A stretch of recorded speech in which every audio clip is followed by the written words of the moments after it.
बड़गांव में हुई घटना पर देखिए हजारों की संख्या में जो महिला हैं वो सड़कों पर उतर चुकी हैं। ये देखिए आपको सड़कों पर बैठी हुई आपको तस्वीरें में नजर आ रही होंगी। हजारों संख्या में ये जो महिला है वो बैठी हुई है। नेता प्रतिपक्ष बाबूलाल मरांडी बड़गांव पहुंचे हैं और नेता प्रतिपक्ष बाबूलाल मरांडी इन लोगों से बातचीत करेंगे। तस्वीरें देखिए आप, बाबूलाल मरांडी मीडिया से बातचीत करते हुए क्या कुछ कह रहे हैं।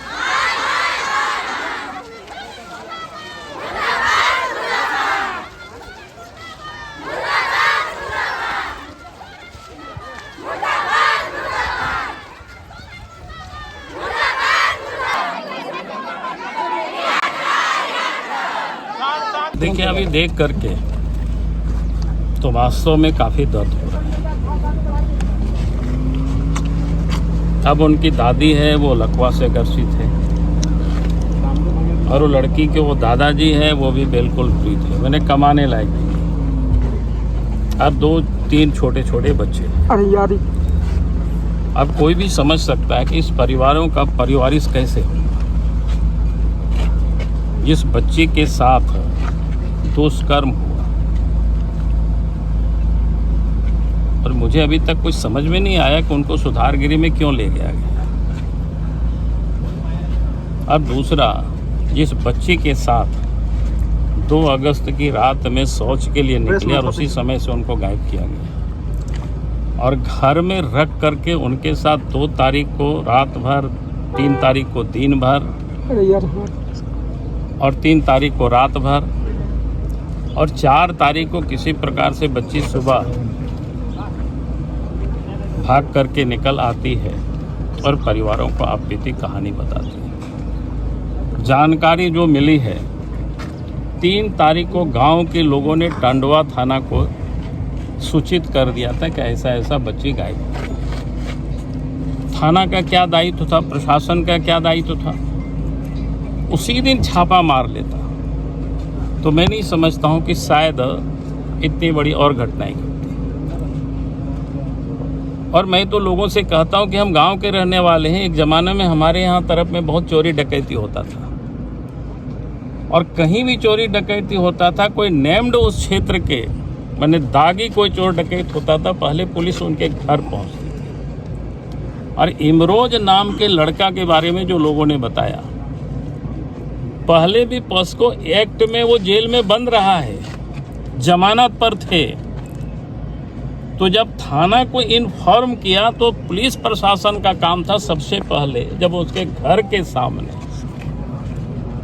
उस लड़का का घर था तो पुलिस को तो वहां छापा मारनी चाहिए थी। तो इतनी बड़ी घटना ये नहीं घटती। लेकिन लगता है कि पुलिस ने गरीबों की मामला को बिल्कुल कैजुअल लिया और जब लड़की आकर के बताएं तो स्वाभाविक है लोगों के मन में आक्रोश होगा। कोई भी इस प्रकार की छोटी बच्ची के साथ ऐसा हवानियत करेंगे तो आप उस भीड़ को कंट्रोल नहीं कर सकते। और उसमें अगर उस लड़के को कुछ लोगों ने मारा होगा, कोई इतना तो शराफत लोग नहीं कर सकते हैं कि पकड़ करके लोग पुलिस को सौंपेंगे, क्योंकि पहले भी वो लड़का ने इस प्रकार की कांड किया कर चुका है। और उसके बाद 56 या कितने लोगों के ऊपर नेम एफआईआर किया, बाकी 150 ऐसी कुछ लोगों का मैंने क्या बोलते हैं अज्ञात एफआईआर किया हुआ है, लोगों को परेशान कर रहे हैं। अब बच्ची की माँ बाप को जेल में बंद कर दिया, भाई उनका क्या कसूर है। और जिस बेटा ने हवनियत किया था, बच्ची के साथ दुष्कर्म किया था, उनके भी पिताजी, उनकी माँ और उनकी भाभी के ऊपर भी बच्ची ने एफआईआर किया है। लेकिन वो जानकारी मिल रही है उन लोगों की कोई गिरफ्तारी नहीं किया है। इसलिए मैं पुलिस प्रशासन को, सरकार को हम सचेत कर देना चाहते हैं, आप अधिक इम्तिहान मत लीजिए लोगों की सब्र का। कितना को आप गिरफ्तार करेंगे, आपकी जेल में भी जगह नहीं होगी। इसीलिए आप उनके माँ बाप को जो गिरफ्तार किया है उसको आप छोड़ दीजिए, बच्ची को वापस घर में ला दीजिए। जिन लोगों ने ये कुकर्म किया है वैसे लोगों को आप कठोर सजा दीजिए। सर एक सवाल है, और भारतीय जनता पार्टी, जब हमें इस बात की जानकारी मिली तो मुझे लगा कि नहीं, हमें जाना चाहिए और जा कर के हमें थोड़ा प्रत्यक्ष भी देखना चाहिए। वास्तव में जैसे हमें लोग बताया है वैसा ही है, लेकिन जब मैं आ कर के देखा तो जितनी लोगों ने मुझे बताया था उससे अधिक दर्दनाक स्थिति है उन घरों की।